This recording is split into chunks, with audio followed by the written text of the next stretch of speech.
Hello everybody, and it's now time for another one of my game reviews. I know it's starting to become a tradition that I review one on Monday, but I'm going to try to get a couple out there this week because I have 4 games to review, and this is only one of them. Um, Plus, one of the worst games ever made is going to be reviewed soon by me, but this is one of the best games I played in a long while, and it's Batman Arkham City. I was really surprised about this game. A lot of people overtalked it, and I was like, well, that's going to ruin it for me because I already knew the ending because of my friend. But still, after knowing the ending and knowing some of the cutscenes after playing it, I wanted to find it out myself. Um, there's a lot of story to it. The story of it is Batman saves Catwoman at the beginning of the game, and then Joker captures him, and then gives him a little bit of his blood, which Joker is dying because of the Titan serum. So that's what's happening there, and Batman has to find the cure. And all through that, you find other characters like Bane makes appearance into it as a side quest. There's Clayface, Joker's into it. Riddler is like a side quest where you have to do these riddle puzzles, and then eventually go save a hostage. And then at the end, you go to face Riddler. I didn't do all the riddles. Um,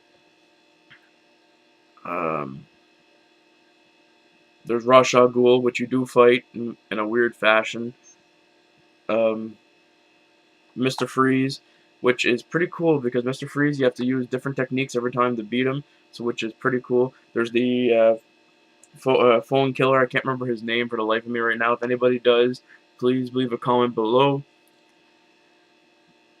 And then you face Joker at the end, which is pretty cool. And then there's the one-armed bandits, which is pretty cool. They swing sledgehammers around, whatnot.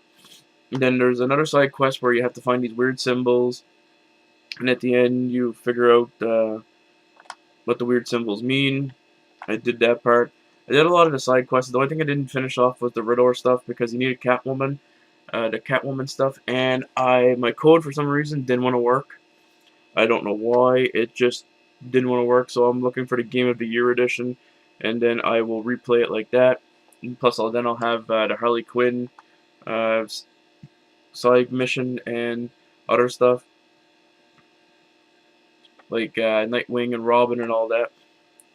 Uh, but I heard the Catwoman you face Two-Face and Poison Ivy into it, so that's the reason why I wanted to play it.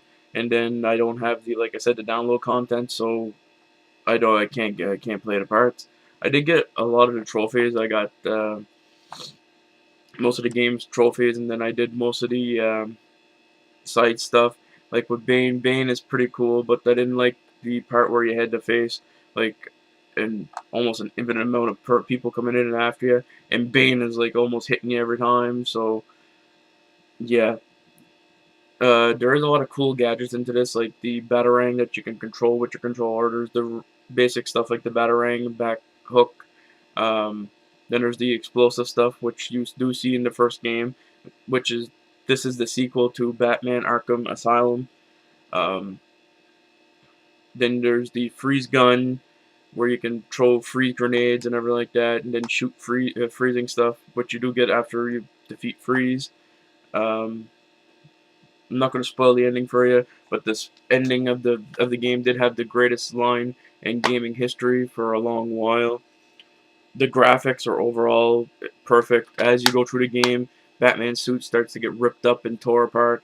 His cape starts to become bullet true. Uh, bullets through them. Um, Overall, like I said, this is a great game. I would pick it up. I paid $20 for my copy because it was like it just came out, and I paid $20 brand new for it. Uh, they were doing a sale at Walmart, and it went down to $20. I don't know why. Batman is one of my favorite DC characters. To me, he is better than Superman and the rest.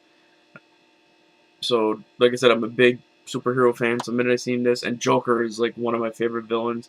Um, I watch the Batman movie anytime it comes on TV or whenever I can find my DVDs of it. I usually put them in. But this is a great game. If you haven't played it yet, I would recommend going to play it. I think everybody has played it already or heard things about it if you're in the gaming network. Um, there is a lot of death scenes into it, which is pretty cool. Uh, if you don't believe me, go watch Rush Al Ghul die on YouTube, and it is fucking awesome. And the story into it is awesome. Like if you don't even want to play the game, just go on YouTube and watch uh, the story to it. It's fucking awesome. Like I couldn't believe it myself. Then I started playing. Like I said, my friend over um, talked this game, and usually when he does that, the game I don't feel like playing it. But the minute I started playing it, it was slow paced at first, and then when I got into it, I was like, oh wow, I want to finish this game. And I seen myself sometimes playing like 2 hours at a time just to try to finish the game. And then after I was done, I was like, oh come on, that's it. And I wanted to finish like the rest of the game. And I was even thinking about going through New Game Plus, but I'll save that for another time. So yeah, this is what mostly my opinion on Batman Arkham City. Uh, my opinion is anybody doesn't own this game and has a PS3 or Xbox 360, I would recommend going to get it. Um, so yeah, pick this up, great game, and that is my review on Batman Arkham City. So you all take her easy, and please leave comments of what you think about the game, anything like that, and I'll catch you later.